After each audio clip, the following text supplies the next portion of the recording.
बड़े बादशाहों के दरबार में गया हूँ, लेकिन मैंने कभी किसी भी बादशाह के साथियों को मोहम्मद के साथियों की तरह नहीं देखा। इनके साथी इनके वजू के पानी तक के लिए एक दूसरे से लड़ते हैं और जैसे ही मोहम्मद के मुंह से अल्फाज निकलते हैं ये उसे पूरा करने के लिए फौरन दौड़ते हैं। ये कभी भी मोहम्मद को अकेला नहीं छोड़ेंगे, इसलिए तुम्हारे लिए बेहतर यही है कि इनके साथ मुआहिदा कर लो। तो मुशरिकीन अरब ने नबी अलैहिस्सलाम के साथ डील कर ली। इस डील में कुछ शर्तें तय हुई। पहली शर्त ये कि अगर कोई शख्स मक्का छोड़कर मदीना जाएगा तो उसे वापस करना होगा, लेकिन अगर कोई शख्स मदीना छोड़कर मक्का आएगा तो उसे वापस नहीं किया जाएगा। और मुसलमान इस साल नहीं बल्कि अगले साल से उम्रा कर सकते हैं और 10 साल के लिए अब कोई जंग नहीं होगी। इस डील में सारी शर्तें मुशरिकीन के हक में थी और मुसलमानों के हक में कोई शर्त भी नहीं थी। इसी वजह से नबी अलैहिस्सलाम के सहाबा ने ये डील करने से आपको रोका, लेकिन नबी अलैहिस्सलाम ने फिर भी ये डील कर ली। लेकिन कमाल ये हुआ कि जिस शख्स ने ये मुआहिदा लिखा था इसका अपना बेटा नबी अलैहिस्सलाम के पास इस्लाम कबूल करके आ गया और आपसे कहा कि मुझे इन काफिरों के पास मत भेजें। नबी अलैहिस्सलाम ने बहुत कोशिश की लेकिन मुआहिदा हो चुका था, इसी वजह से उसे वापस भेजना पड़ा। लेकिन कुछ टाइम बाद एक शख्स मदीना आया जिसका नाम अबू बसीर था, लेकिन नबी अलैहिस्सलाम ने मुआहिदे के तहत इसे भी वापस भेज दिया और मुशरिकीन इसे वापस ले गए। लेकिन इसने रास्ते में ही इनको कत्ल कर दिया और मक्का जाने की बजाय उसने मदीना के बाहर एक जगह पर पड़ाव डाल लिया। इसके बाद जो भी लोग मक्का से इस्लाम कबूल करके आते वो वापस मक्का जाने की बजाय इसी जगह रहने लगे और कुछ ही वक्त में यहाँ अच्छी खासी आबादी हो गई। और ये वही जगह थी जहाँ से मक्का के काफिले गुजरते थे और मक्का की पूरी इकोनॉमी इन काफिलों पर डिपेंडेंट थी। फिर इन लोगों ने मक्का के काफिरों से बदला लेने के लिए इनके काफिले लूटने शुरू कर दिए, जिससे मक्का के काफिरों को बहुत नुकसान होने लगा और उन्होंने तंग आकर इस डील को खत्म कर दिया और नबी अलैहिस्सलाम से कहा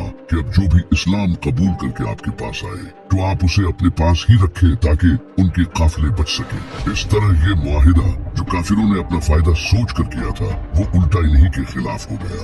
सुलह हुदैबिया के बाद अब मुसलमानों का अगला टारगेट खैबर था। ये यहूदियों का बहुत बड़ा और अमीर किला था। खैबर के यहूदियों ने कुरैश और मुसलमानों के दूसरे दुश्मनों को कई बार सपोर्ट किया था और इनके कुरैश के साथ भी बड़े अच्छे रिलेशंस थे, इसलिए इनको हराना बहुत जरूरी था। तो नबी अलैहिस्सलाम 1600 मुसलमानों के साथ खैबर पहुंच गए, लेकिन यहूदियों को कुछ मुनाफिकों ने ये खबर पहले ही दे दी थी। वैसे भी यहूदियों को लगता था कि वो ये जंग आसानी से जीत जाएंगे क्योंकि इनकी तैयारी पूरी थी और इनके पास एक जंगजू था जिसका नाम मरहब था। मरहब पूरे अरब में मशहूर था और इसके लेवल का कोई भी जंगजू पूरे अरब में नहीं था। नबी अलैहिस्सलाम ने कई सहाबा को ये किला फतह करने भेजा, लेकिन किसी से ये किला फतह नहीं हुआ। फिर नबी अलैहिस्सलाम ने फरमाया कि कल मैं ये झंडा उस इंसान के हाथ में दूंगा जो अल्लाह और उसके रसूल से मोहब्बत करता है और अल्लाह और उसका रसूल भी उससे मोहब्बत करते हैं। सारे सहाबी इस उम्मीद में थे कि ये झंडा उन्हें मिले, यहाँ तक कि हजरत उमर को तो उस रात नींद भी नहीं आई।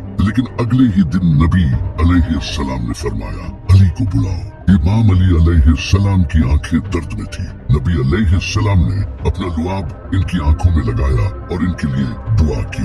इमाम अली अलैहिस्सलाम ने फरमाया कि मैं आखिरी दम तक लड़ूंगा। तो नबी अलैहिस्सलाम ने फरमाया अली पहले इन्हें इस्लाम की दावत देना, अगर कोई एक इंसान भी इस्लाम ले आया तो ये तुम्हारे लिए सुर्ख ऊंटों से बेहतर होगा।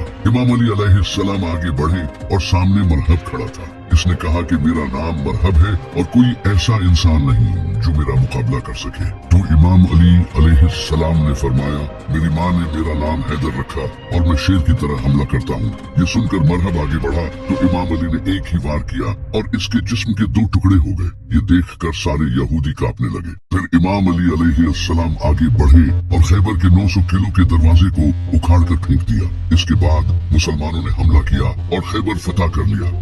खैबर की जंग के बाद नबी अलैहिस्सलाम ने अपना एक रिप्रेजेंटेटिव बसरा के गवर्नर की तरफ भेजा ताकि इन्हें इस्लाम की दावत दे सके, लेकिन उन्होंने न सिर्फ दावत कबूल करने से इनकार किया बल्कि इस सहाबी को कत्ल कर दिया जो कि जंग का ऐलान था। तो नबी अलैहिस्सलाम ने 3000 का लश्कर तैयार किया रोमन एम्पायर से जंग करने के लिए। नबी अलैहिस्सलाम ने इस फौज का सरदार ज़ैद बिन हारिसा को बनाया और फरमाया अगर ये शहीद हो जाए तो तुम्हारा अगला सरदार इमाम अली के भाई जाफर बिन अबी तालिब होंगे, लेकिन अगर ये भी शहीद हो जाएं तो तुम्हारा अगला सरदार अब्दुल्ला बिन रवाहा होगा। इसके बाद मुसलमान रोमन एम्पायर के खिलाफ जंग करने निकल पड़े।